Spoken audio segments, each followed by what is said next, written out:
राम क्यों नहीं सिर्फ लक्ष्मण ही क्यों वध कर सकते द मेघनाद का।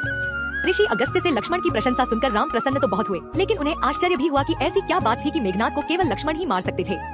राम ने ऋषि अगस्त्य से अपनी जिज्ञासा प्रकट की। तब ऋषि अगस्त्य ने बताया कि मेघनाद को वरदान मिला था कि उसका वध वही कर सकता है जो 14 वर्षों से सोया ना हो, 14 वर्षों तक किसी स्त्री का मुख न देखा हो और जिसने 14 वर्षों तक भोजन न किया हो। श्री राम ने कहा, ऐसा कैसे संभव है कि लक्ष्मण ने सीता का मुख न देखा हो, जबकि मैं और सीता बगल की कुटिया में रहते थे। 14 वर्षों तक सोए न हो, यह भी कैसे संभव है।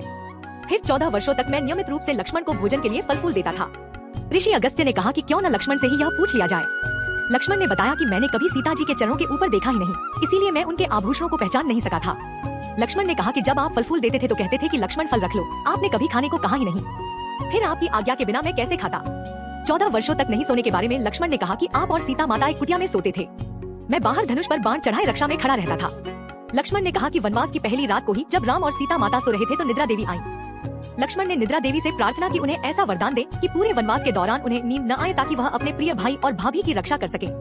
निद्रा देवी प्रसन्न होकर बोली कि अगर कोई तुम्हारे बदले 14 सालों तक सोए तो यह वरदान तुम्हें प्राप्त हो सकता है। इसके बाद लक्ष्मण के आग्रह पर निद्रा देवी लक्ष्मण की पत्नी और सीता की बहन उर्मिला के पास पहुंची।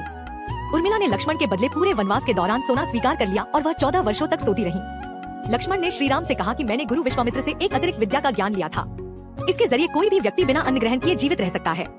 लक्ष्मण ने कहा कि उसी विद्या से मैंने अपनी भूख नियंत्रित की। यह सुनकर प्रभु श्री राम ने लक्ष्मण को गले से लगा लिया। जय श्री राम।